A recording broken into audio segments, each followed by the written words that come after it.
I'm Averie. And I'm Mel. This is the Veda Lounge Podcast. All things Vedic, cosmic, and magic. For yoga teachers, entrepreneurs, creatives, and coming back to your own center. We explore themes on living like you practice to knowing your nature. Join the conversation for an embodied homecoming to illuminate your radiance. Through getting nerdy with Vedic sciences and self-discovery, cozy into your cosmic cadence. Welcome back to the Veda Lounge Podcast. It's Mel here, and finally, Averie is back with us.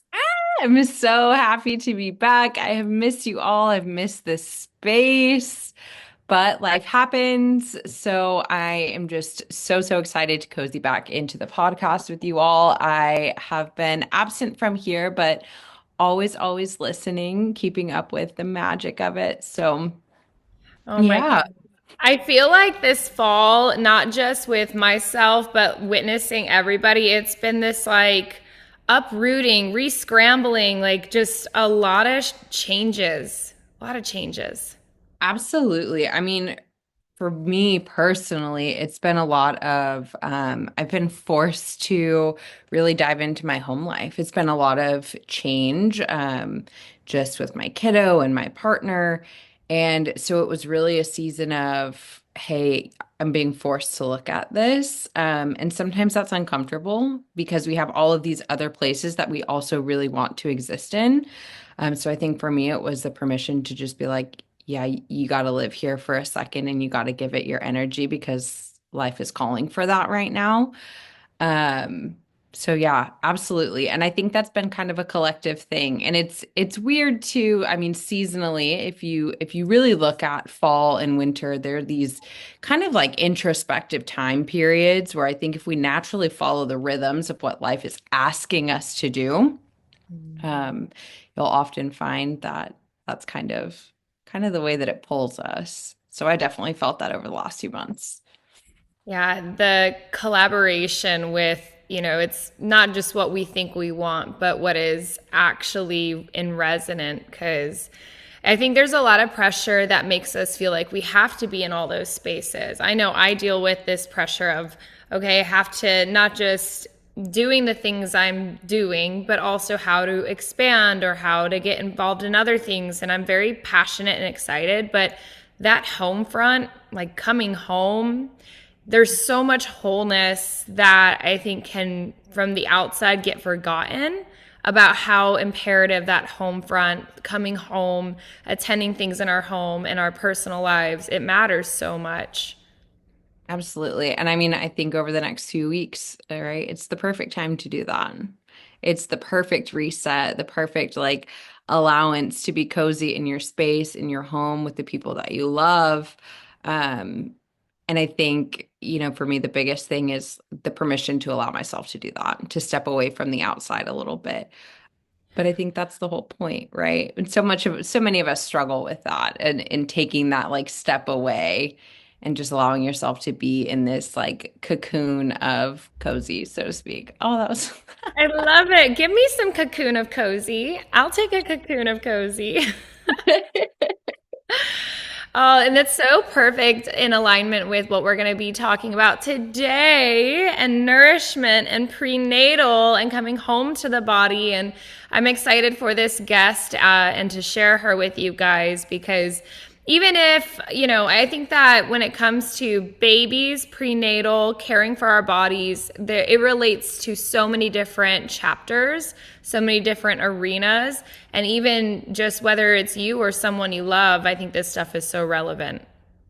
Absolutely. And this is a super special one for me. I mean, the first time I touched a lot of this stuff, right, of yoga and yoga philosophy was when I was pregnant. And I think that holds true for a lot of women who are experiencing pregnancy, because it's so foreign. But I also think it's very intuitive that we're pulled towards these things during that time period. So I'm super excited to talk with Nasreen today. And I think she will just be a breath of knowledge, like Mel said, for yourself, if this is what you're currently navigating, or somebody around you, or, whoever it may be. Or just in honor of the ritual that rest can be. Death and rebirth, all the cycles that make us human. So, all right, we're going to get Nasreen on here in just a moment. So welcome. Nasreen is here with us. We're so excited to have you. I know that many in our community already know Nasreen for her work, and just locally in San Antonio, she is an incredible teacher here. But for those who don't know you, Naz, if you will share a little bit of background of maybe how you started your yoga journey, how that led you into the prenatal stuff you do, the doula work you do, and just kind of give us a flavor of who you are. Okay, cool. So I feel like yoga started as a whisper way back in my childhood years. I was in the basement of my grandparents' home and I found a book that it was like they had a bunch of encyclopedias. And I picked up one and I turned to the back and there was yoga. And I read about it and I was like, I want to do this. And so that planted the seed. And then fast forward to my early 20s, and I was going to a gym. I had been doing just random things, started doing like some group exercises. I found a Pilates teacher that I loved. And she said, I'm going to start teaching yoga on Mondays. And I was like, I'm there. Count me in. And so it just started like simple movement, right? I was becoming familiar again with that movement in my body that I felt from my early years when I was in dance and gymnastics. So I kept up with that until I started doing it more at home. So at that time, we lived in Kansas City and we moved back to San Antonio. And I found an online platform that I was doing, and I started doing it pretty consistently, like an hour every evening. And again, it was just really simple. It was like the physical aspect of it helped me calm down for bed. And I love that. But then it was around this time, around Christmas time, that yoga hit me differently. And I was out and about. And of course, there's the hustle and bustle of the holiday season. And I just felt this overwhelming love and compassion for people in the cars around me. And I was like, whoa, this is different. Okay. Awesome. So now I'm feeling this way. And then at that point, that was it. Like anyone that came around me, I'm like, you need to do yoga. By the way, have you done yoga? You should do yoga. And so I was going back and forth. I wasn't ready to jump into getting a certification or anything. I just had my own personal practice. I started diving into holistic living, specifically focusing on nutrition and lifestyle around pregnancy.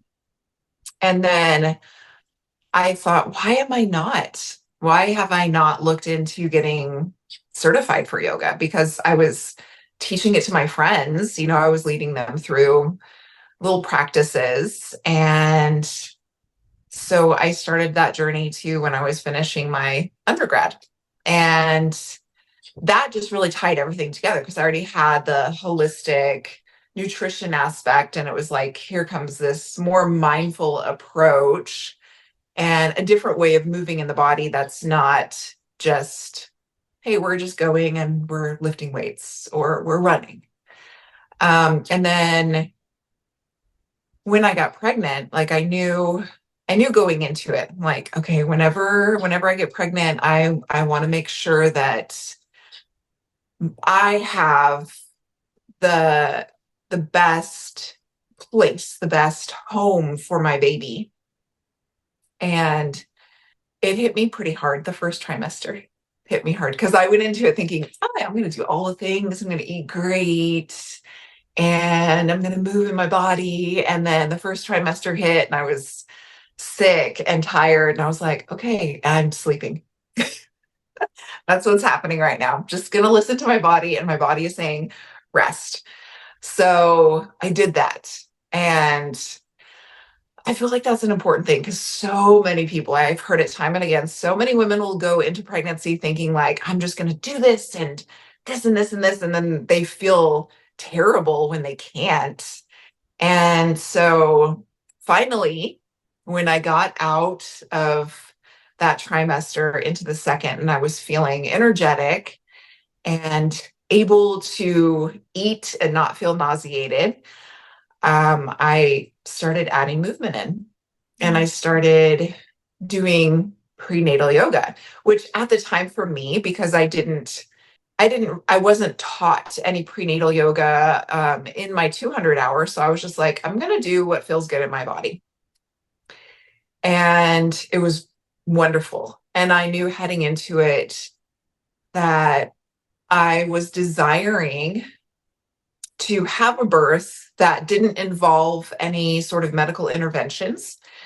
And I knew that in order to do that, I would really need to rely on listening to my body, just being able to go inward and rely on my breath. Like I knew those two things were going to be crucial to this.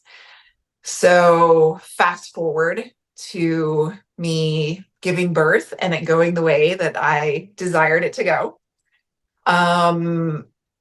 And I was like, okay, I need to get certified to teach prenatal because pregnant women need this, right? Just right on board with all the yoga, all the yoga all the time.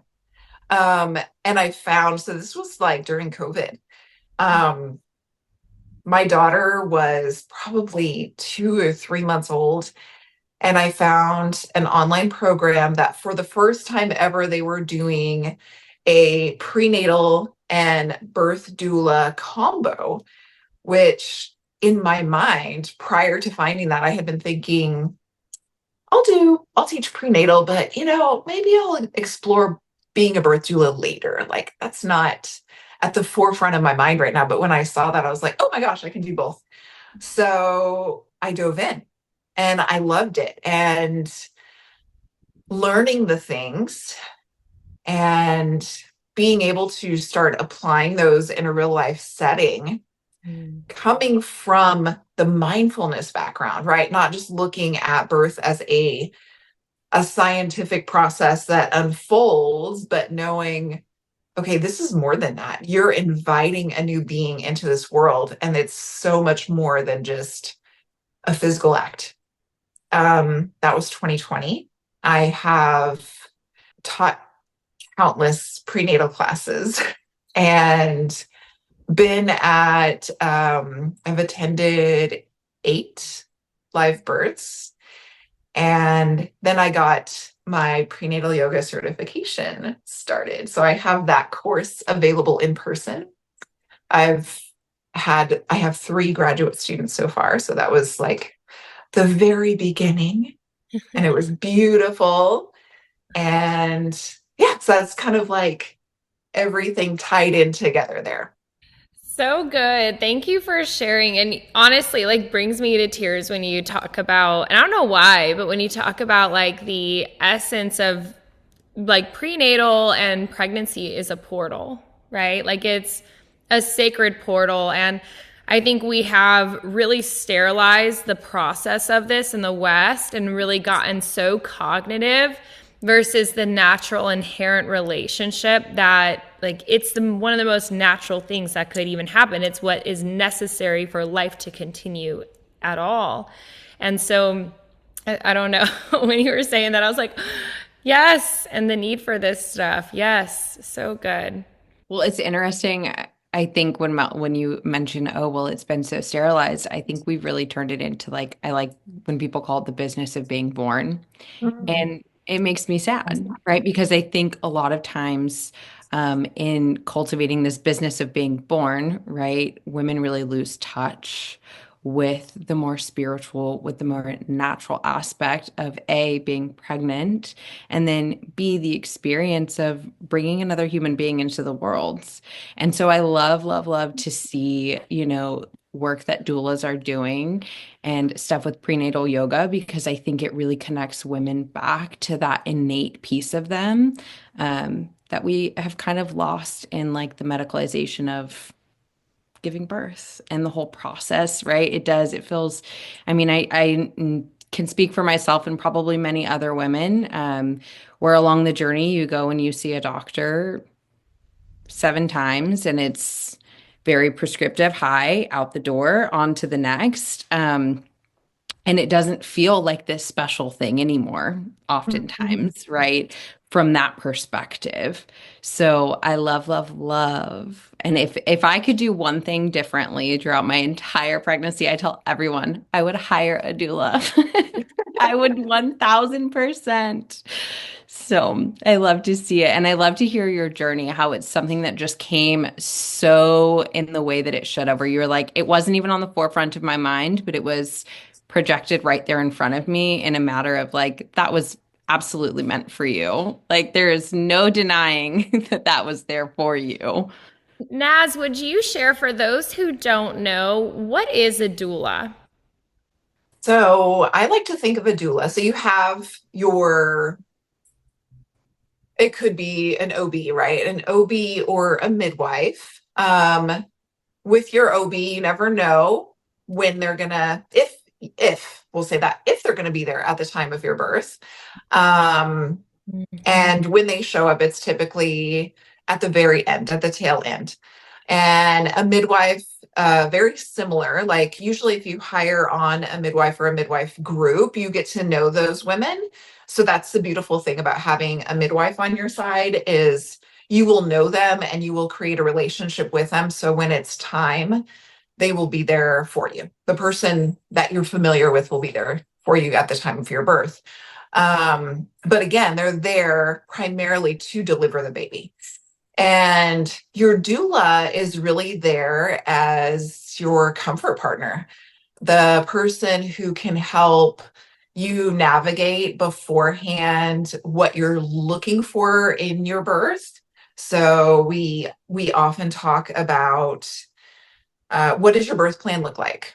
And we go a bit deeper, right? So it's like, what does your birth plan look like? But what if this happens? So there's a lot of what ifs and what are you okay with? What are you absolutely okay with? What is definitely a no? And then we talk about comfort measures because everyone is different. And I feel like, so there's a very popular midwife who wrote several books, one called The Birth Partner, Ina May Gaskin. And she has this law called the sphincter law. And so the way she looks at it is if you're not in a comfortable setting, so if you're not in a comfortable enough setting to poop in front of someone, you're probably going to be very held up with giving birth in front of someone. And that's just the body's natural response. So having your birth doula there with you, someone that you're familiar with, that you've talked with about like, I want massage when I'm going through my labor, or have this oil on hand, or I want this playlist, right? You have all the things so that you are nice and relaxed in your body. So that part of your body opens up and you're able to deliver your baby. It's amazing. And if I can share my experience with my doula was and to this day, one of the most sacred experiences of my life. And that's why with anybody with pregnancy, I'm like, I try to be mindful because obviously we don't want to overwhelm mamas. There's already so many things happening, but it was truly the greatest thing that I had was my doula. And the reason is, like Nasreen just said, they are your comfort partner in the sense of like we start with what is the overview. And that was cool because of course, at the time when I was pregnant, I was teacher training, I was into yoga immensely, and I had this very glamorous birth plan. And they're like, that's really sweet. We're going to do the best we can. My dreams were crushed because TRICARE as a military spouse would not cover birthing centers for my first, because it was my first time. So I had to give birth in a hospital, which I was already very scared about. So having my doula was really helpful prior. But my labor was 26 hours, and this woman was by my side the entire time. And she ensured I drank water regularly. She did affirmations with me. And it can sound like that was a really long, intense labor, but it was actually so profound. And sometimes I know that people's experience with labor can be really sensitive. And if I didn't have my doula, I don't know at all if I would have had near the type of experience I had, where it was so meditative. It was so beautiful. And even in the hardest moment, so because I did not want any medical interventions, but my labor stalled. And they were saying, okay, if we don't start to, give you some medication, we're probably going to have to do a C-section on you. And of course, I'm in, that not, you're there, but you're not there, right, when you're in labor. And my doula knew, like, C-section, absolute emergency, but did not want that. And she grabbed my face gently with both her hands, and she looked me in the eyes and she said, "You are a badass, but get the epidural." I'll never forget. She's like, "You are a badass, but get the epidural."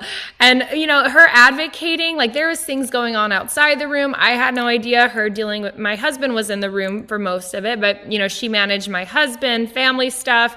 And then when the doctors were coming in, she was that middle person to be able to explain what was going on and then holding the line with my boundaries. But, and to the total end, I mean, and then right after I had my baby, she helped me with breastfeeding, because even in the hospital, they're so limited what they actually help with. And because my milk wasn't dropping, I guess there was something wrong with how fast it was coming out or whatever. And they were like, you're going to have to give your baby formula. And I really wanted to breastfeed. And she was the one who said, "I'm coming over," like right when we got home, she's like, "I'm coming over and I'm going to work with you and we're going to get this, you're going to get to breastfeed."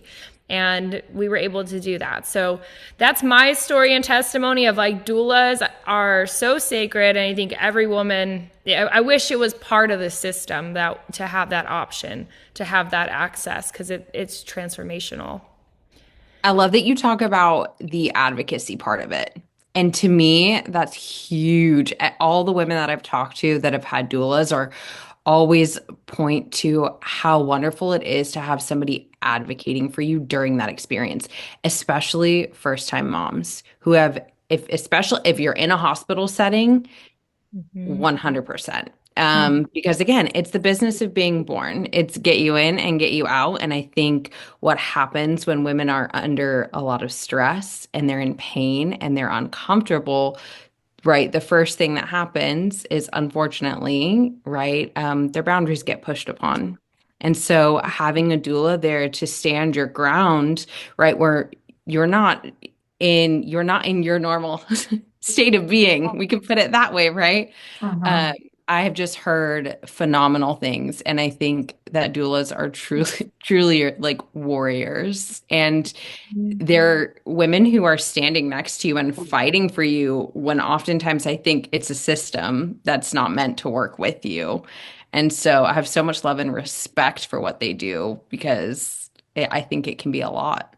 Yeah, even the space, like, she brought when she got, right when I went to the hospital, she met me there, but she had the bag of, like, the essential oils and, like, just like what Nasreen was sharing, like, all the things. And they kept joking about our room being this meditation room. And heck yeah, like, it was music. It was so beautiful at this hospital, or it was at BAMC, and it was what we did to transform the room was amazing. So fun. I'm curious, Naz, if you have, like, experiences where that were really impactful, that during your experience getting to work with women like this. Yeah, absolutely. And it's funny that you mentioned the setting, because I feel like that's a big portion of it. I remember being in a hospital room and the nurses coming in and going, "Wow, it's like a spa in here." I'm like, yes, like it's meant to be like that. Honestly, the very first birth I attended was at a birth center in New Braunfels. And what was interesting about this is they have, like, a house and then they have a cabin. And she had booked out the cabin. So we were in a cabin with a clawfoot tub, and I could tell, like, I knew when I showed up that she was in active labor because she was, like you said, Mel, like she was there, but not there, right? She's just going inward when she was having her contractions. And I loved this space for my first birth because they had all the things. Like they had the bath, they had a nice bed, they had an old school birthing chair, which I had never seen before. So that was really cool to check out. And the midwives there were just very aware of what was happening. And I feel like what made this the best first experience for me is I was there and I was doing all the things.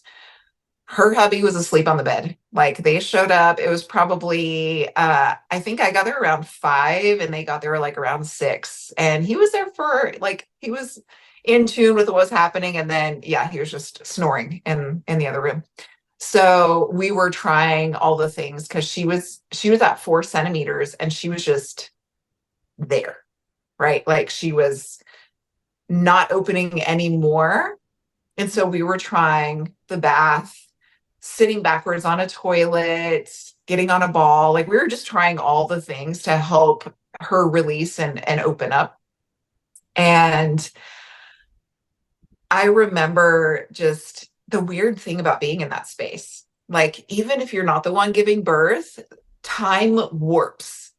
It's like it feels like long, but not long. Like I don't really know how to explain it. It's a totally different weird phenomena that happens when you're just in that space. And so we were doing all the things. And then she I want to say it was like 5:30 in the morning.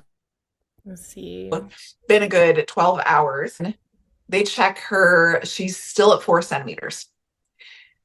And I'm like, oh my gosh. Okay. We've been trying all the things, and I can tell that she's very uncomfortable as she's having these labor contractions, no matter what we're doing.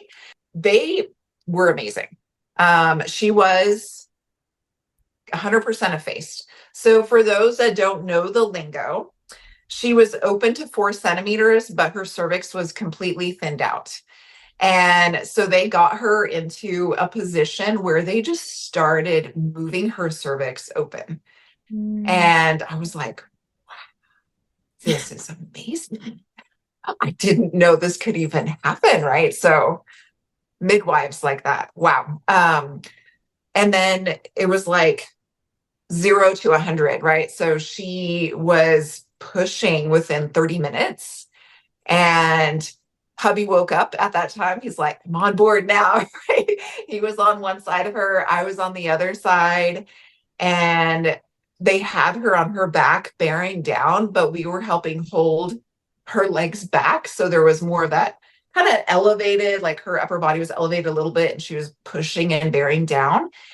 And just witnessing that as my first birth, that was just beautiful. And then her being able to see through what she wanted to happen was amazing.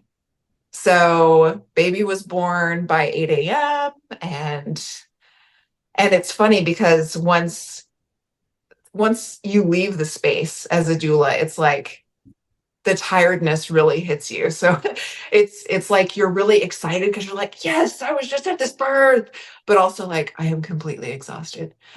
So so it was wonderful. That's the one I think, like I loved that was my first ever experience. And then another one that I won't share like the full story of what happened, but another one that really impacted me was when I became completely aware that she hit transition. So she was going from active labor to, it's kind of this lull, right? Transition is kind of this lull that women hit before they hit the pushing phase. And during this time, all the mental things happen. I don't know if I can do this anymore. How much longer is this going to take? Oftentimes they might throw up. or they may get hot flashes or the chills, like all these things start happening. And I just remember being with her and she looked at me and she was like, I don't know if I can do this anymore. And I was like, you're doing it. You're there. You are there. And I knew just at that moment, I was like, oh my gosh, she's nearing the end now. And she was like, how do you know? And I was like, I'm watching you. And I know that you're doing this. You're in it. And it was like not even 30 minutes later, she was ready to go. Like she was ready to push. We got her into a shower to help with releasing some of that tension she had built up in her hips. And I had the shower head and I was just running it along her back. And so that was the other one, just like the witnessing of the transition. It's the coolest thing. Like, oh my gosh, I know what's happening here and she's almost there. It really is like these stories are so crazy and they happen every day. Like every moment somebody is going through these experiences. And I'm curious of like for me, when I was looking for a doula, I just went on Google and I was searching and I found somebody here, and this was back in 2016 or 2015. And I was able to find something. But that was almost 10 years ago. Is there like better systems or ways for people to find doulas today? Yeah, actually, what a lot of people don't know about is DONA. So DONA is like the certifying organization of doulas, and they have a list of doulas throughout the United States. So you can find a doula on there. There's often you can ask your OB. So if you have an OB that you're seeing or a midwife group that you're going to, you can ask them if there's any doulas that they recommend. Here in San Antonio, there is San Antonio Birth Doulas, which is primarily for women that cannot afford to have a doula. So it's beautiful that that's in place because there's nothing out of pocket and they are able to have someone there to advocate for them, even though it's not. Oftentimes it's women that they would never think right off like, okay, this is something I need, right? But they're there, they're available. They have a lot of resources also for breastfeeding, clothing, even baby items. And I think that that's wonderful. Yeah, those are the ways that I know. All of the clients that I've had came from coming to yoga. So like they found me in the studio setting, and I feel like what's been great and different about that is that I see them more regularly. And so it's not just like they feel more connected because I am seeing them regularly. It's not just like I'm going to see you 2 times and then we're going to be in the birth room, you know. Yeah, I wish that it was, and I recognized too back then it was just, I don't even know how those organizations were. I'm sure they were around, but it was not as popular. And I feel like we're seeing more of this in the recent times. But with prenatal to go along with it and those services, I'm sure would be so helpful because like they say, it's not necessarily just the pregnancy itself. It's how your body is before pregnancy. And then during pregnancy, you can use prenatal yoga, right, to help not just preparing the body, but managing symptoms, you know? I was going to say, it's amazing. All of the things that are not considered, right? So there's the physical aspect of what women are going through when they're pregnant, when their body is changing. And of course, the number one thing that I hear is people saying like, oh, I'm dealing with this sciatic nerve type of pain that's happening. And it's like, okay, yes, please come in. We're going to do lots of things with the hips because, right, there's so many changes just in that part of the body.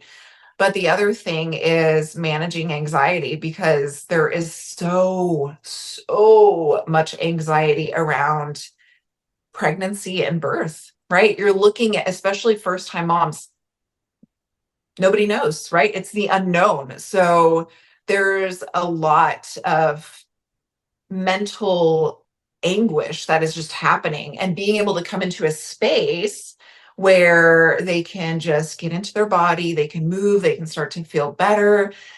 They have the community with other women that are going through the same thing. It's so they're able to release that fear. They're able to have conversation around, like, I'm having this happen. Is this happening to you? And it makes it all okay. I love, because I was telling Mel before we hopped on here, prenatal stuff is super special to me because it was the first time that I touched anything related to yoga philosophy and yoga. And it's sad because it came from a place of being so uncomfortable in my own body that I needed something, right? Because I was but the stress piece that you're talking about is huge, because I was so anxious and so stressed. I was experiencing separation from my partner who was across the country at the time, and everything was so uncertain, that it really was. I remember I got a book. I bought a book at the time, and I think it was by Deepak Chopra. Okay. And it was like Magical Beginnings, Enchanted Lives, or so. And it's all about the aspect of pregnancy. And a lot of it is very rudimentary, very simple. But I remember it was the first time I touched this aspect of like visualization. So, how you're talking about getting these women to visualize, right? There was something really wonderful in that bucket. I think they called it like your place of power.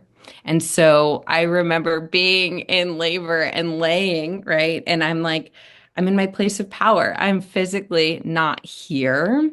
And so I think it's like, as much as like, yes, the physical stuff can be so, so helpful. The asana, the movement feels so yummy, but there is this component of the more spiritual, right? The more mental aspect of what you're going through with pregnancy.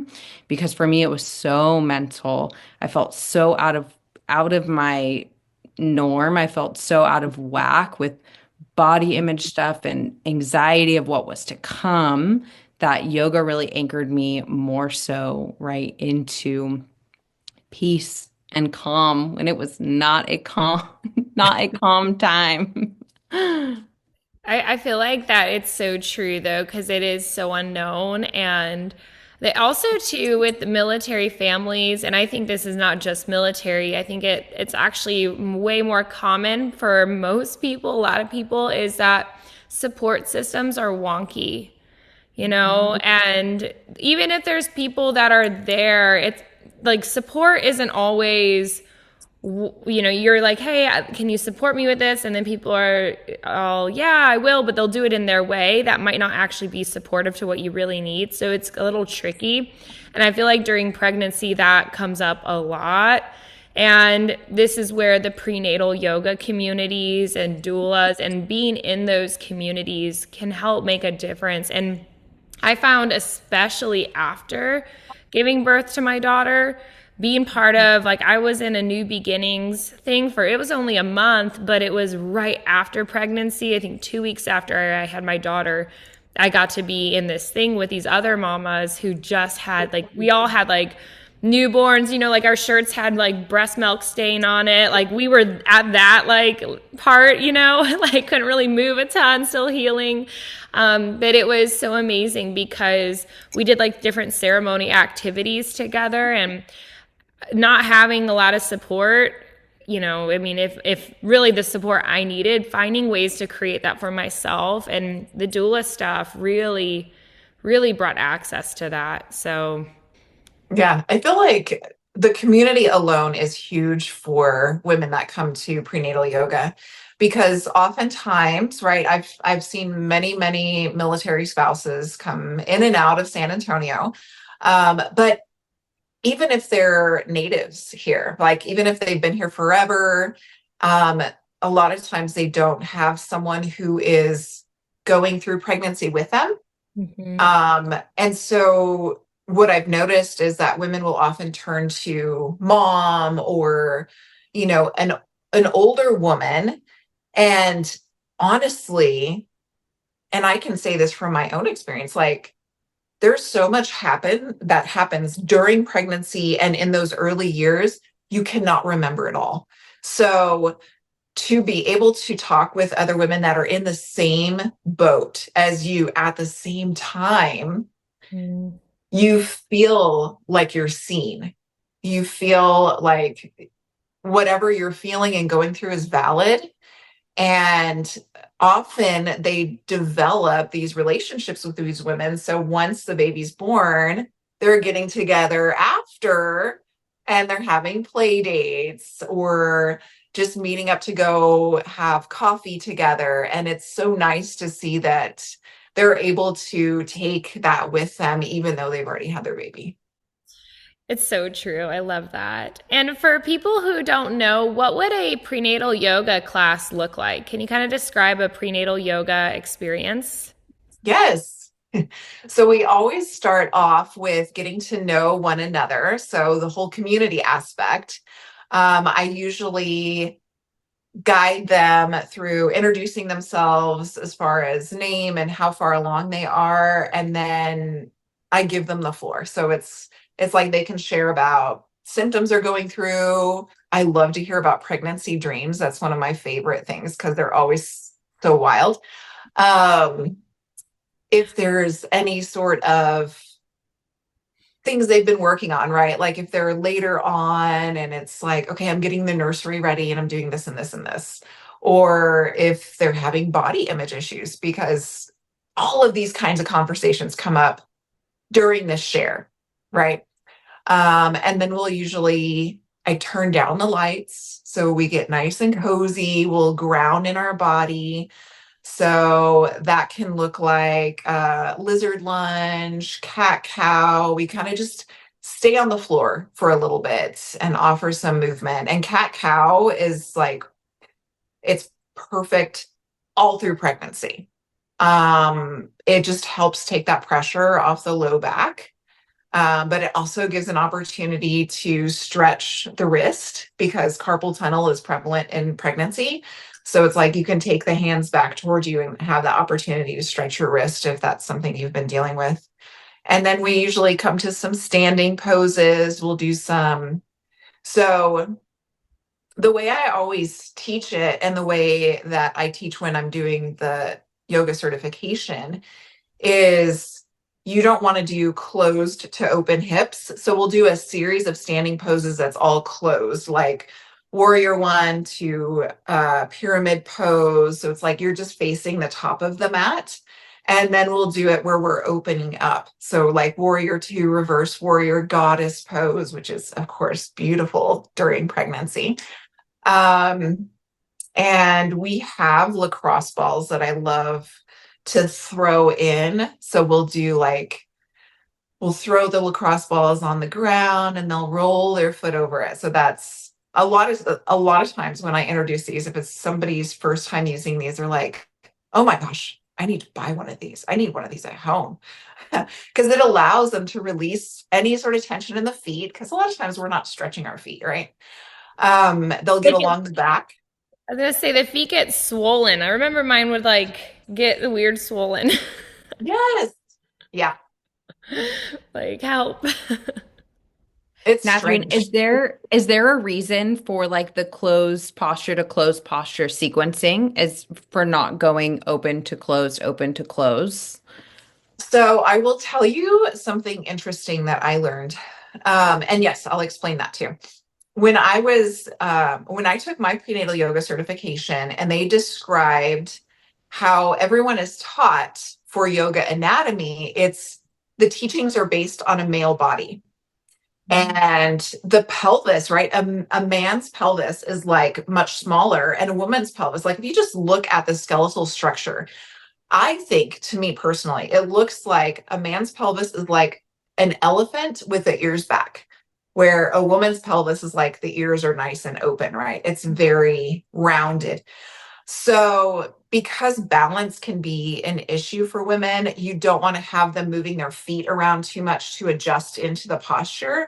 So being able to keep that solid grounding with their feet as they're moving through the closed postures versus the open. Yeah. Makes sense. Yes, I know. I had like when they first taught us that, I was just like, And you're right, like, like, oh, wait, of course but it makes sense. it was. Yes. Oh. Yeah. And then I hear, so it's interesting. I mean, I'm sure that everybody listening who has taught yoga, you've had somebody who is pregnant come into your class because it's right, it's a thing. So the importance of knowing these things, even if you are not just teaching prenatal yoga, is so, so important. But also the sense of trusting pregnant women who come into your class.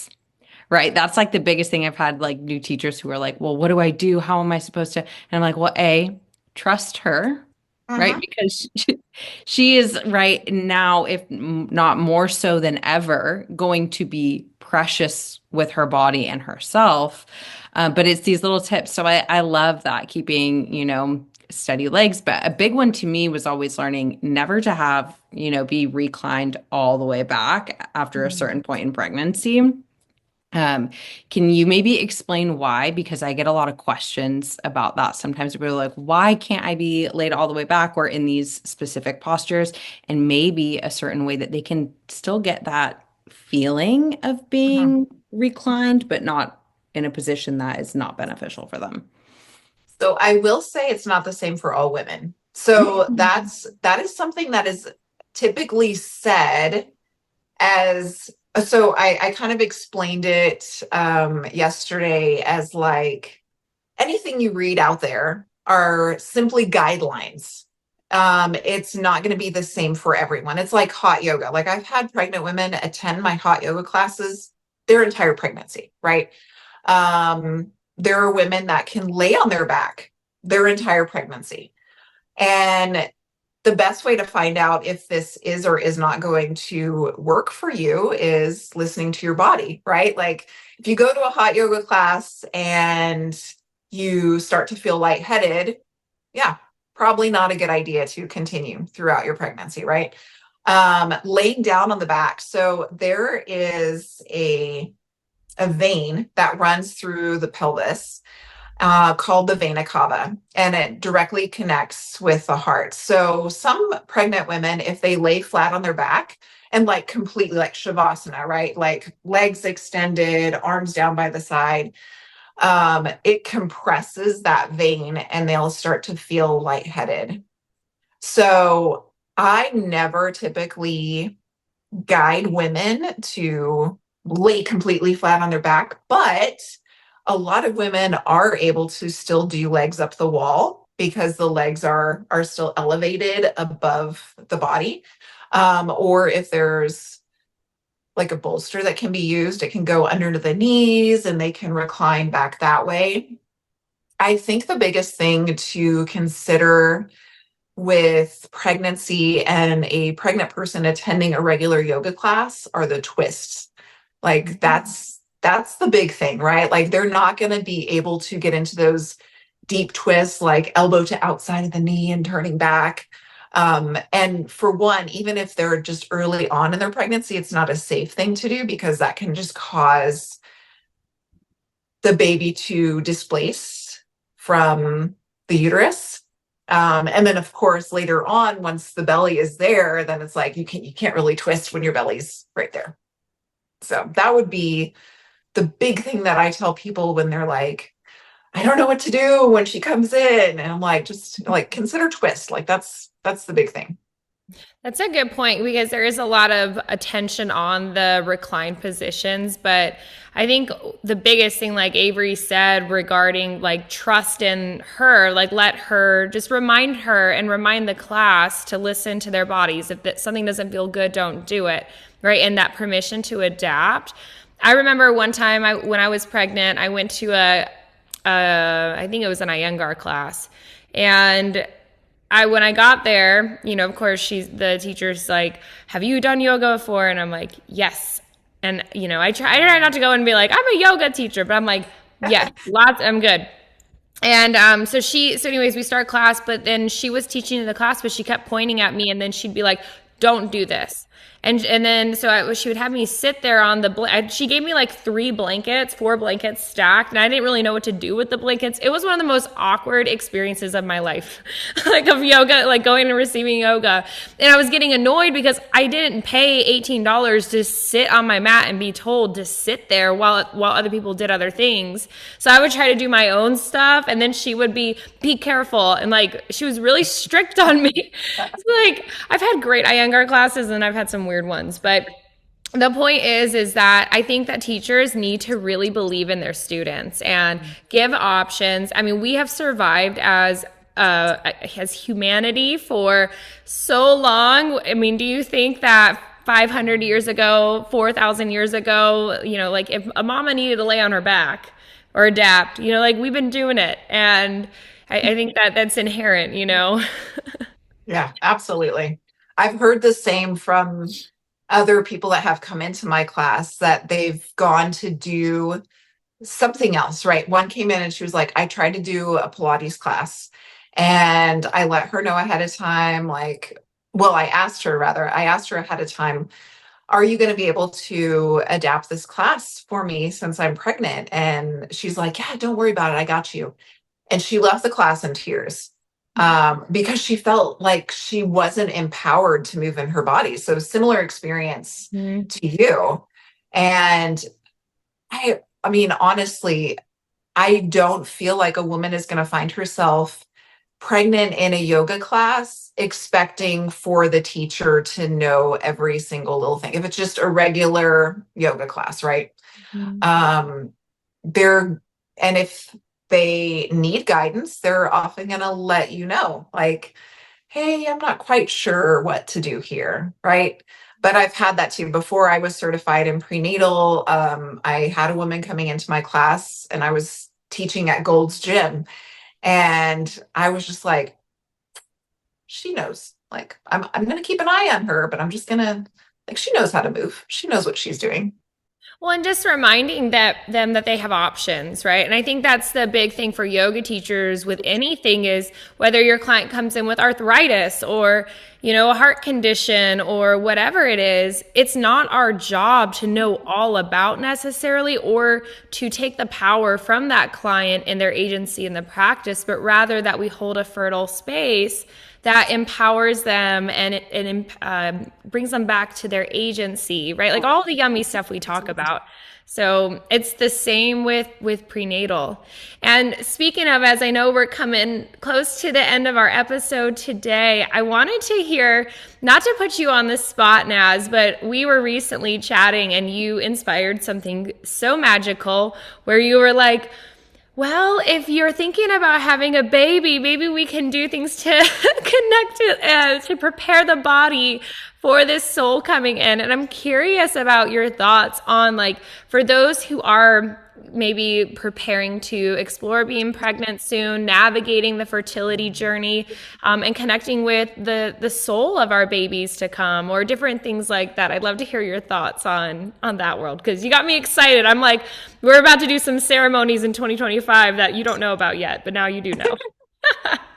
Yeah, what I thought was really cool, when I was getting my undergrad and I was exploring pregnancy and conception and what that looked like around the world, in Ayurveda, it's really amazing how they get ready, right? There is a huge preparation around just getting ready to conceive.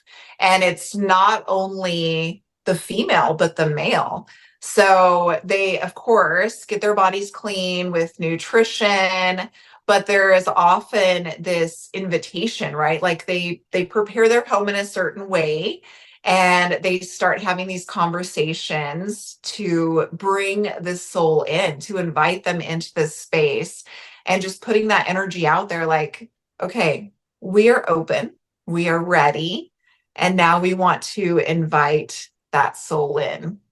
So when that came up, when I said that to you, I thought, wow, this can be a beautiful experience, because it can really be around having some things in place where you have like an altar or an area where maybe it's just a vision board, but something, right, where you are creating this visual imagery of what you're wanting to invite this soul into.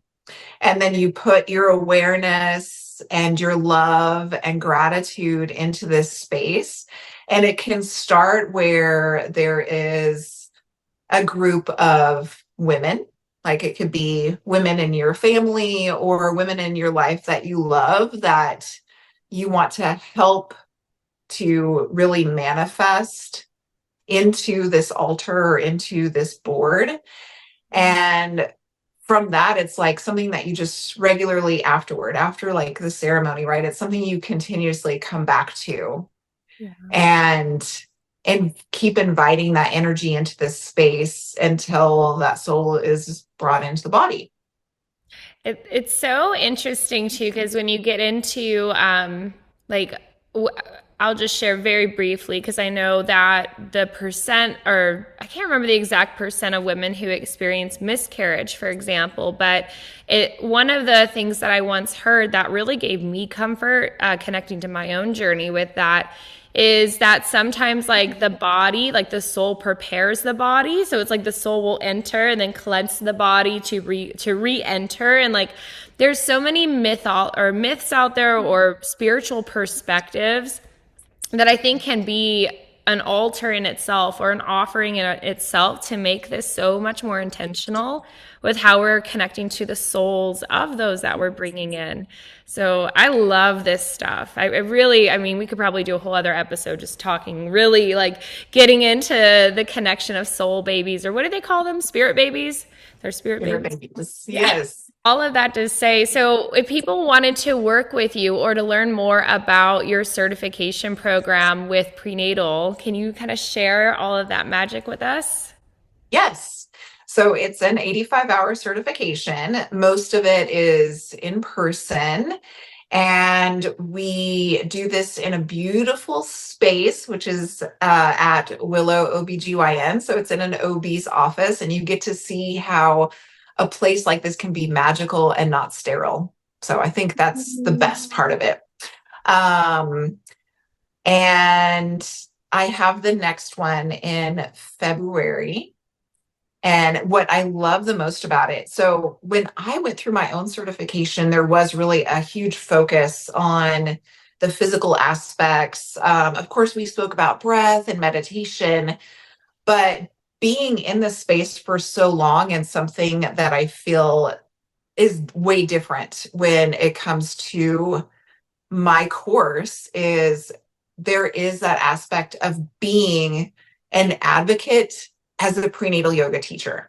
So you learn about potential traumas that can come up. You learn about how to offer affirmations during class and to make it just a natural setting, how to set the space for community and for that to develop naturally. And of course, we talk about the meditation and the breath, and more knowledge around, because birth conversations come up. So even offering some knowledge around that space, what happens in the birth space, so that they feel empowered. So even if they don't have a doula, right? Maybe a doula is not even on their mind, but just being able to come to this class and have someone who they know has some knowledge around the spiritual aspect of birth, what could potentially come up from the past, right? A lot of times past traumas come up during pregnancy, how to hold space for that, how to speak to that, how to let them know their feelings are valid around body issues, because that's a big one that comes up. Boundaries, that's being able to advocate for them on setting boundaries with their family, Yep. in-laws, people that want to come into the birth space or want to be there right afterward, and being able to say, hey, you don't have to say yes to this. So there's so much more beauty and the holistic look of beyond the asanas, beyond the breath, because of course that's beautiful, but there's so much more around pregnancy and birth that I feel like prenatal yoga teachers need to know. Yeah. There's so much too with activities and community that people can take this information and apply. Because I think sometimes in the yoga industry, we don't realize that it's not just the prenatal classes, but collaborating with doula agencies, collaborating with midwives. It's these little, like the programs, like doing a series with moms. Like there's so many things that this, or places that this stuff has a home. So powerful. Thank you so much, Naz. And if people wanted to work with you as a doula, is that on your website? And we'll have your information on the notes below. But how would they, if they were looking for a doula and they wanted to work with you? Yeah, you can head to my website. And I have a lot of good stuff on there too. So if you just want to go on there and look at my blog, it's amazing. It's www.naturallynasreen.com.